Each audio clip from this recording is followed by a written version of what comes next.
ഇന്ന് കണക്കുകൾ പ്രകാരം ലോക ജനസംഖ്യയിൽ ഏറ്റവും കൂടുതൽ പ്രമേഹ രോഗികളുള്ളത് ഇന്ത്യയിലാണ്. ഇന്ത്യയിൽ തന്നെ കേരളത്തിലും.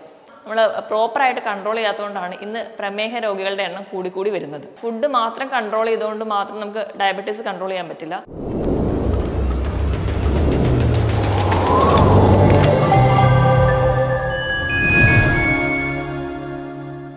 ഹായ്, ഞാൻ ഡോക്ടർ പ്രിയ, Q1B ഹെൽത്ത് കെയറിലെ ഹോമിയോപ്പതിക് ഫിസിഷ്യനാണ്. നിശബ്ദനായ ഒരു കൊലയാളിയാണ് പ്രമേഹം. പറയും പോലെ തന്നെ നമ്മൾ അറിയാതെ നമ്മളെ തന്നെ കാർന്നു നിന്നുന്ന ഒരു രോഗമാണ് പ്രമേഹം. ഇന്ന് കണക്കുകൾ പ്രകാരം ലോക ജനസംഖ്യയിൽ ഏറ്റവും കൂടുതൽ പ്രമേഹ രോഗികളുള്ളത് ഇന്ത്യയിലാണ്. ഇന്ത്യയിൽ തന്നെ കേരളത്തിലും. നമുക്കറിയാം, നമ്മുടെ ചുറ്റിലും തന്നെ ഒരുപാട് പേര് ഇന്ന് പ്രമേഹ രോഗത്തിൻ്റെ പലവിധമായ ബുദ്ധിമുട്ടുകൾ അനുഭവിക്കുന്നവരാണ്.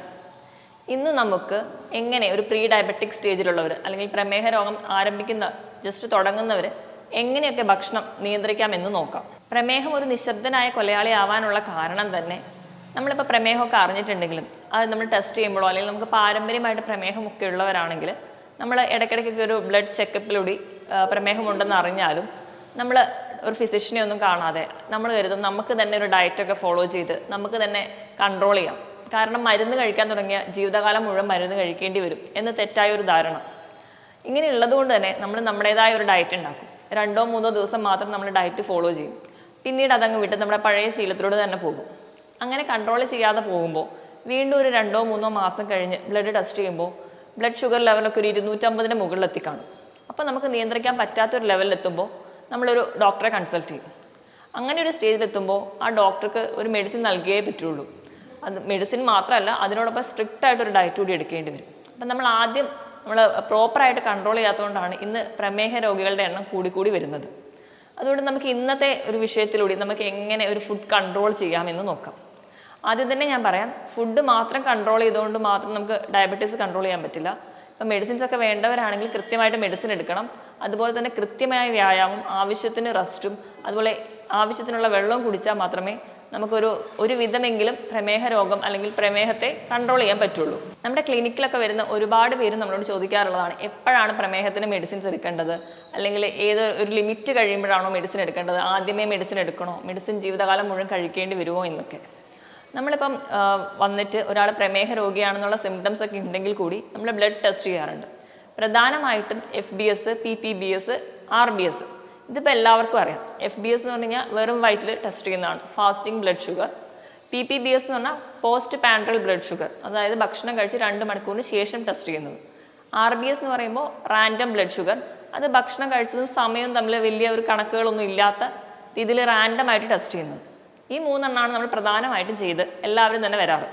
പക്ഷേ നമ്മൾ ഫിസിഷ്യൻസ് അല്ലെങ്കിൽ ഡോക്ടേഴ്സൊക്കെ നമ്മളൊരു മെഡിസിൻ പ്രിസ്ക്രൈബ് ചെയ്യണമെങ്കിൽ നമ്മൾ ഈ FBS-ഉം PPBS-ഉം മാത്രം നോക്കിയിട്ടായിരിക്കില്ല ചെക്ക് ചെയ്യാറ്. അതിനോടൊപ്പം തന്നെ അവർ HbA1c എന്ന് പറയുന്ന ഒരു വാല്യൂ കൂടി നോക്കാറ്. എന്താണ് HbA1c എന്ന് നോക്കാം. Glycosylated haemoglobin. അതായത് ചുരുക്കി പറഞ്ഞു കഴിഞ്ഞാൽ ഒരു 3 മാസത്തെ നമ്മുടെ ബ്ലഡ് ഷുഗറിൻ്റെ ഒരു ആവറേജ് ആണ്. നമ്മുടെ രക്തത്തിലെ ഹീമോഗ്ലോബിൻ്റെ മുകളിൽ എത്ര ഷുഗർ പറ്റിപ്പിടിച്ചിരിക്കുന്നു എന്നൊരു കണക്ക്. ഈ HbA1cയുടെ വാല്യൂ വെച്ചിട്ടാണ് പൊതുവേ ഡോക്ടേഴ്സൊക്കെ മെഡിസിൻസ് എഴുതാറ്. HbA1c നോക്കുമ്പോൾ 5.9, 5.9 താഴെയാണെങ്കിൽ അത് നോർമലാണ്. 5.9 മുതൽ 6.3 വരെ ഇതിനിടയിലാണെങ്കിൽ പ്രീ ഡയബറ്റിക് എന്ന് പറയാം. അതായത് നമ്മൾ പ്രമേഹത്തിലോട് കിടക്കാൻ പോകുന്ന ഒരു സ്റ്റേജ്. 6.5 മുതൽ 7 വരെ ആണെങ്കിൽ കുറച്ച് നമ്മൾ സീരിയസ് ആയിട്ട് എടുക്കണം. ചിലപ്പോൾ ചിലർക്ക് മെഡിസിൻസ് ഒന്നും വേണ്ടി വരില്ല, ചിലർക്ക് മെഡിസിൻസ് വേണ്ടി വരും. അതോടൊപ്പം തന്നെ നമ്മൾ സ്ട്രിക്റ്റ് ആയിട്ട് ഫുഡ് കൺട്രോൾ ചെയ്ത് കഴിഞ്ഞാൽ നമുക്ക് പ്രമേഹത്തെ നിയന്ത്രിച്ച് കൊണ്ടുപോകാൻ പറ്റും. ഇനി 7-ന് മുകളിലാണെങ്കിൽ സ്ട്രിക്റ്റ് ആയിട്ട് ഡയറ്റും എടുക്കണം, അതോടൊപ്പം തന്നെ മെഡിസിൻസിൻ്റെ ആവശ്യവും കൂടി ഉണ്ടാവും. ഒരു പ്രമേഹ രോഗത്തിലോട്ട് കിടക്കുന്നവർക്ക് അല്ലെങ്കിൽ ഒരു പ്രീ ഡയബറ്റിക് സ്റ്റേജിന് പറ്റുന്ന രീതിയിലുള്ള ഒരു ഡയറ്റ് എങ്ങനെയാണെന്ന് നോക്കാം. നമുക്ക് പ്രമേഹ രോഗത്തിൽ എന്തൊക്കെ കഴിക്കണം, എന്തൊക്കെ ഒഴിവാക്കണം എന്ന് പറയുന്നതിന് മുൻപ് എങ്ങനെ ഭക്ഷണം കഴിക്കണമെന്ന് നോക്കാം. നമ്മൾ മലയാളികൾ പൊതുവെ 4 നേരമായിട്ടാണ് ഭക്ഷണം കഴിക്കുക. രാവിലത്തെ അല്ലെങ്കിൽ ഒരു മോർണിംഗ് ബ്രേക്ക്ഫാസ്റ്റ്, ഉച്ചയ്ക്ക് ഒരു ലഞ്ച്, വൈകിട്ട് ഒരു ടീ ടൈം, അത് ഒരു സ്നാക്സ് ഒക്കെ, രാത്രി ഡിന്നർ. ഇങ്ങനെ 4 നേരമായിട്ടാണ് പ്രധാനമായിട്ടും ഭക്ഷണം കഴിക്കുക. ഇങ്ങനെ 4 നേരമായിട്ട് കഴിക്കുന്നതിന് പകരം തവണകൾ കൂട്ടുക. ഒരു 5-6 തവണയായിട്ട് ഭക്ഷണം കഴിക്കണം. അതുപോലെ തന്നെ ഭക്ഷണത്തിൻ്റെ ക്വാണ്ടിറ്റി കുറയ്ക്കുക. അതായത് നമ്മൾ കൂടുതൽ തവണ കൂട്ടുക, അളവ് കുറയ്ക്കുക. ഇങ്ങനെയായിരിക്കണം ഒരു ഡയബറ്റീസ് ആൾക്കാരുടെ പ്രോട്ടോക്കോൾ. ഇങ്ങനെ ഒരു പ്രോട്ടോക്കോളിൽ വേണം അവർ ഭക്ഷണം കഴിക്കാൻ. ഇനി എന്തൊക്കെ ഭക്ഷണം കഴിക്കാമെന്ന് നോക്കാം. നമ്മൾ രാവിലെ എണീക്കുമ്പോഴാണെങ്കിൽ നമ്മളെല്ലാവരും ചായയും കാപ്പിയൊക്കെ കുടിച്ചിട്ടാണ് ഒരു ദിവസം തുടങ്ങാറ്. അപ്പോൾ രാവിലെ എണീക്കുമ്പോൾ തന്നെ ഇതിന് പകരമായിട്ട് 1-2 ഗ്ലാസ് ചെറു ചൂടുവെള്ളം കുടിക്കാം. ഇപ്പോൾ ചായയോ കാപ്പിയോ നിർബന്ധമുള്ളവരൊക്കെ ആണെങ്കിൽ ദിവസം ഒരു 2 അല്ലെങ്കിൽ 3 മാക്സിമം അത്രയും പാലൊക്കെ ഒഴിച്ച് ചായ കുടിക്കാം. ഒരു കാരണം വെച്ചാലും മധുരമടങ്ങിയ ഒരു വസ്തുവും ചായയിൽ ആഡ് ചെയ്യും. അപ്പം ചിലരൊക്കെ ആണെങ്കിൽ പഞ്ചസാര ഇടും, ചിലർ ശർക്കര ആഡ് ചെയ്യാറുണ്ട്. അതുപോലെ പഞ്ചസാര, ശർക്കര, തേൻ പൂർണ്ണമായിട്ടും ഒഴിവാക്കണം ഇങ്ങനെ ഒരു പ്രീ ഡയബറ്റിക് സ്റ്റേജിലോട്ട് പോകുമ്പോൾ തന്നെ. അത് കഴിഞ്ഞ് നമ്മളൊരു 2 മണിക്കൂറിനുള്ളിലൊക്കെ തന്നെ ബ്രേക്ക്ഫാസ്റ്റ് കഴിക്കും. അപ്പം രാവിലത്തെ പ്രഭാത ഭക്ഷണം എന്ന് പറയുന്നത് നമ്മൾ പ്രധാനമായും കഴിക്കുന്നത് ഇഡ്ഡലി, ദോശ, അപ്പം, പുട്ട് തുടങ്ങിയ ഭക്ഷണങ്ങളൊക്കെയാണ്.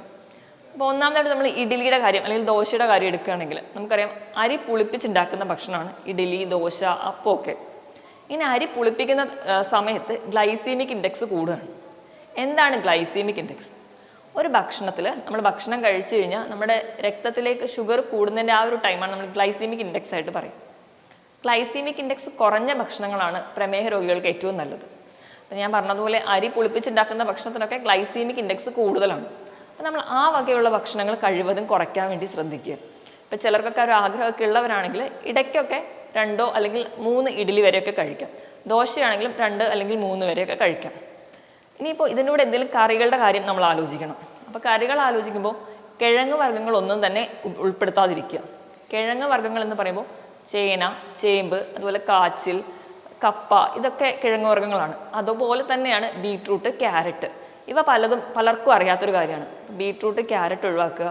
കൂർക്ക, കൂവ ഇതൊക്കെ കിഴങ്ങ് വർഗ്ഗങ്ങളിൽ പെടുന്നതാണ്. ഇതൊക്കെ മാക്സിമം ഒഴിവാക്കാൻ വേണ്ടി ശ്രദ്ധിക്കുക. ഇനിയിപ്പോൾ ഇഡ്ഡലിയൊക്കെ ഉണ്ടാക്കുമ്പോൾ തന്നെയാണെങ്കിൽ നമ്മൾ അരിയും ഉഴുന്നും കൂടെ ആഡ് ചെയ്തിട്ടാണ് ഉണ്ടാക്കുക. അപ്പോൾ ഈ പ്രമേഹ രോഗികൾക്ക് വല്ലപ്പോഴും ഇത് കഴിക്കണം എന്ന് ആഗ്രഹമുള്ളപ്പോൾ തന്നെ അരിയുടെയും ഉഴുന്നിൻ്റെ ആ ഒരു പ്രപ്പോർഷനിൽ ചെറിയൊരു മാറ്റം വരുത്തുക.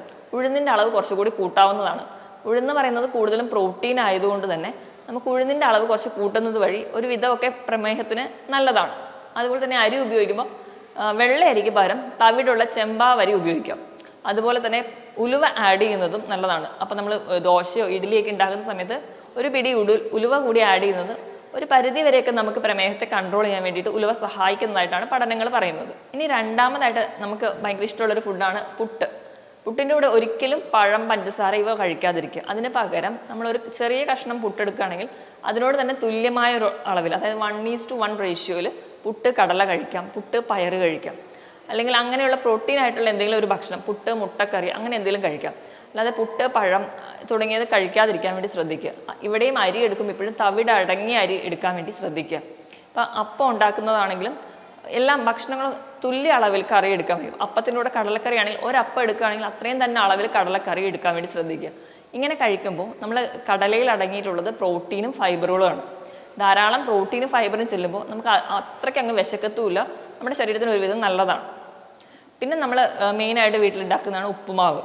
ഉപ്പുമാവൊക്കെ ഉണ്ടാക്കുന്ന സമയത്ത് നമുക്ക് ഗോതമ്പ് കൊണ്ട് ഉപ്പുമാവ് ഉണ്ടാക്കാം. അപ്പോൾ റവ കൊണ്ടൊക്കെ തന്നെ ഉപ്പുമാവ് ഉണ്ടാക്കുകയാണെങ്കിലും മാക്സിമം വെജിറ്റബിൾസ് അതിനകത്തോട്ട് ആഡ് ചെയ്യുക. അതായത് ഉപയോഗിക്കുന്ന ഗോതമ്പിൻ്റെയും റവേൻ്റെയും അളവിനോടൊപ്പം തന്നെ പച്ചക്കറികൾ ആഡ് ചെയ്യുക. അങ്ങനെ കഴിക്കുന്നതും ഒരുവിധം നമുക്ക് പ്രമേഹത്തെ കൺട്രോൾ ചെയ്യാൻ വേണ്ടി നമ്മളെ സഹായിക്കും. ഈ പറഞ്ഞ ഭക്ഷണങ്ങളെല്ലാം കഴിക്കുമ്പോൾ തന്നെ എപ്പോഴും ഞാൻ പറഞ്ഞതുപോലെ തന്നെ നിങ്ങൾ എടുക്കുന്ന ഫുഡിൻ്റെ അത്രയും തന്നെ ക്വാണ്ടിറ്റിയിൽ കറി എടുക്കാൻ വേണ്ടി ശ്രമിക്കുക. എപ്പോഴും ഒരു പ്രോട്ടീൻ റിച്ച് ആയിട്ടുള്ള കറികൾ രാവിലെ തന്നെ എടുക്കാൻ വേണ്ടി ശ്രദ്ധിക്കുക. മാക്സിമം ഈ ഭക്ഷണത്തിലൂടെ വീണ്ടും ഒരു ചായയോ കാപ്പിയോ കുടിക്കാതെ വെള്ളം തന്നെ കുടിക്കാൻ വേണ്ടി ശ്രദ്ധിക്കുക. ഇനി ഇത് കഴിഞ്ഞ് കഴിഞ്ഞാൽ നമ്മൾ നേരെ 11 മണിക്ക് ഒരു ടീ ടൈമാണ് മലയാളികൾക്ക് പ്രധാനമായിട്ടുള്ളത്. നമ്മൾ ഓഫീസിലൊക്കെ പോകുന്നവരാണെങ്കിൽ 11 മണിക്ക് ചായയോടൊപ്പം തന്നെ എന്തെങ്കിലും ഒരു എണ്ണക്കടികളാണ് കഴിക്കാറ്. ഈ ഒരു ശീലം നമ്മൾ മാറ്റിയിട്ട് ഒരു പ്രീ ഡയബറ്റിക് സ്റ്റേജിലാണെന്ന് അറിയുമ്പോൾ തന്നെ ഒരു ബൗൾ സാലഡ് എടുക്കുക. സാലഡ് എന്ന് പറയുമ്പോൾ നമ്മൾ ഇതിനകത്ത് കുക്കുംബറും അതുപോലെ തന്നെ തക്കാളി എല്ലാം അരിഞ്ഞിട്ടിട്ട് ഒരു ഇച്ചിരി ഉപ്പോ അല്ലെങ്കിൽ ഒരു ചെറുനാരങ്ങയൊക്കെ പിഴിഞ്ഞൊഴിച്ച് നിങ്ങൾക്ക് കഴിക്കാവുന്നതാണ്. മാക്സിമം ക്യാരറ്റ് ഒഴിവാക്കുക. ഇങ്ങനെ ഒരു ബൗൾ സാലഡ് ഉണ്ടെങ്കിൽ തന്നെ നമുക്ക് വയറ് നിറയും. അല്ലെങ്കിൽ നിങ്ങൾക്ക് നട്ട്സ് കഴിക്കാം. ബദാം, അണ്ടിപ്പരിപ്പ്, അല്ലെങ്കിൽ ഒരു കുറച്ച് നിലക്കടല ഇവയെല്ലാം ഒരു പിടി കഴിക്കുന്നതാണെങ്കിൽ നിങ്ങൾക്ക് വലിയ ദോഷം ചെയ്യത്തില്ല. ഒരുവിധം നിങ്ങൾക്ക് പ്രോട്ടീൻ ആയതുകൊണ്ട് പ്രമേഹത്തെ നിയന്ത്രിക്കാനും പറ്റും.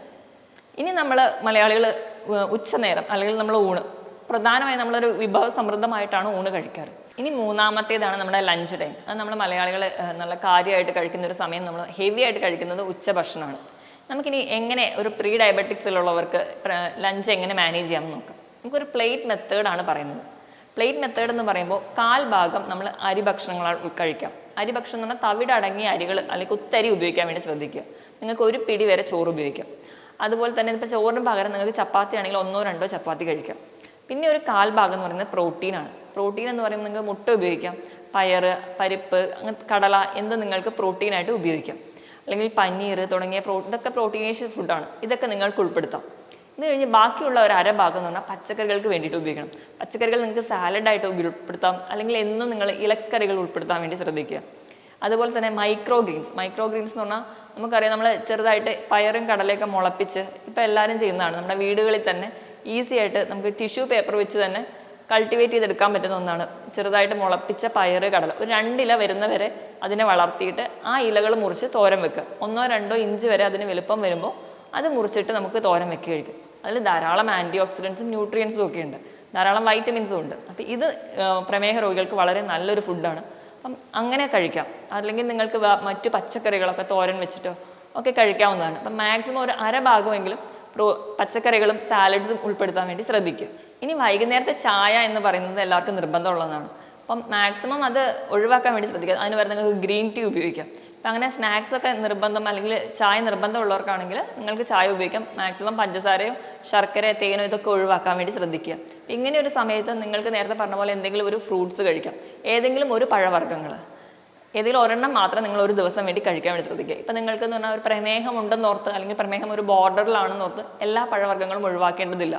കാരണം പഴവർഗ്ഗങ്ങളിൽ ധാരാളം ആൻറ്റി ഓക്സിഡൻസും ന്യൂട്രിയൻസും നമ്മുടെ ശരീരത്തിന് ആവശ്യമായിട്ടുള്ള ഇമ്മ്യൂണിറ്റി ഒക്കെ തരുന്നത് ഈ ഫ്രൂട്ട്സ് ആണ്. അപ്പം നിങ്ങൾക്ക് ഒരു ദിവസം ഒരു ആപ്പിൾ കഴിക്കാം, ഒരു ഓറഞ്ച് കഴിക്കാം. അപ്പം ചെറുപഴമൊക്കെ ആണെങ്കിൽ ഒരുപാട് മധുരമുള്ള പഴങ്ങൾ കഴിക്കാതിരിക്കുക. മാക്സിമം ചെറിയ പുളിയുള്ളത്, വൈറ്റമിൻ സി ഉള്ള ഓറഞ്ച്, മുസമ്പി തുടങ്ങിയ ഫ്രൂട്ട്സുകൾ കഴിക്കാം.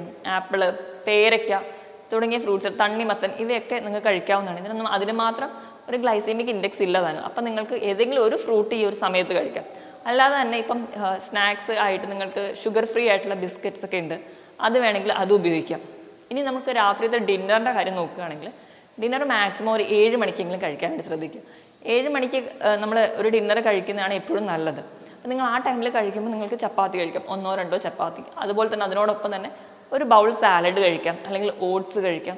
പറഞ്ഞ രീതിയിൽ എന്തെങ്കിലും ഒരു പ്രോട്ടീൻ റിച്ച് ആയിട്ടുള്ള ഒരു കറി ഉപയോഗിക്കാം. ഇങ്ങനെയൊക്കെ കഴിക്കുകയാണെങ്കിൽ നിങ്ങൾക്ക് ഒരു ഹെൽത്തി ഡയറ്റിലോട്ട് പോകാം. 7 മണിക്ക് കഴിച്ചു കഴിഞ്ഞാൽ പിന്നെ വേറെ ഭക്ഷണമൊന്നും കഴിക്കാതിരിക്കുക. പിറ്റേ ദിവസം രാവിലെ ഒരു 8 മണി 9 മണിക്കാണ് നമ്മൾ പിന്നീട് ഒരു ഭക്ഷണം കഴിക്കുന്നതെങ്കിൽ നമുക്ക് ഈ ഒരു 12 മുതൽ 13 മണിക്കൂർ വരെ ഒരു ഇൻ്റർമീഡിയറ്റ് ഫാസ്റ്റിംഗ് കൂടിയാവും. ഇത് നമുക്ക് ഒരു വിധമൊക്കെ നമ്മുടെ പ്രമേഹത്തെ നിയന്ത്രിക്കാൻ പറ്റും. ഈ പറഞ്ഞതുപോലെയൊക്കെ നിങ്ങൾ കൃത്യമായിട്ട് ഡയറ്റ് ഫോളോ ചെയ്യുക. 1-2 ദിവസത്തേക്ക് മാത്രമല്ല, ജീവിതകാലം മുഴുവനൊക്കെ ഇങ്ങനെ ഫോളോ ചെയ്യുകയാണെങ്കിൽ നിങ്ങൾക്ക് ഒരു പരിധി വരെയൊക്കെ നിങ്ങളുടെ മരുന്നിലോട്ട് ഒന്നും പോകാതെ തന്നെ നമുക്ക് പ്രമേഹത്തെ കൺട്രോൾ ചെയ്യാം. ഇങ്ങനെ ഒരു ഫുഡ് കൺട്രോൾ ചെയ്തവർ മാത്രമായിരിക്കും ചിലരുടെ ശരീരത്തിന് മെഡിസിൻസ് ആവശ്യമുള്ളവരായിരിക്കാം. അങ്ങനെയുള്ളവരാണെങ്കിൽ കൃത്യമായിട്ടൊരു ഡോക്ടറെ കണ്ടിട്ട് മെഡിസിൻസ് ചോദിച്ച് മനസ്സിലാക്കണം. അതുപോലെ തന്നെ ഒരു ഡോക്ടറുടെ സഹായത്തോടെ മാത്രമേ നിങ്ങളിങ്ങനെ ഒരു ഡയറ്റ് ഫോളോ ചെയ്യാൻ പാടുള്ളൂ. ഇങ്ങനെ കൃത്യമായി ഭക്ഷണം ഫോളോ ചെയ്യുമ്പോൾ കൃത്യമായ വിശ്രമം വേണം. അതുപോലെ തന്നെ 2 മുതൽ 3 ലിറ്ററോളം വെള്ളം ദിവസം കുടിക്കുക. കൃത്യമായിട്ട് വ്യായാമം ചെയ്യുക. അപ്പോൾ ആഴ്ചയിൽ 5 ദിവസമെങ്കിലും 45 മിനിറ്റ് മുതൽ 1 മണിക്കൂർ വരെ നിങ്ങൾക്ക് പറ്റുന്ന രീതിയിലുള്ള ചെറുതായിട്ടുള്ള നടത്തം, ജോഗിങ്, പറ്റുന്ന രീതിയിലുള്ള വ്യായാമങ്ങൾ കൃത്യമായിട്ട് ചെയ്യാൻ വേണ്ടി ശ്രദ്ധിക്കുക. ഇങ്ങനെയൊക്കെ ചെയ്തു കഴിഞ്ഞാൽ ഒരു പരിധി വരെയൊക്കെ നമുക്ക് പ്രമേഹത്തെ നിയന്ത്രിക്കാൻ പറ്റും. മറ്റൊരു ഹെൽത്ത് ടോപ്പിക്കുമായിട്ട് വീണ്ടും കാണുന്നത് വരെ നന്ദി.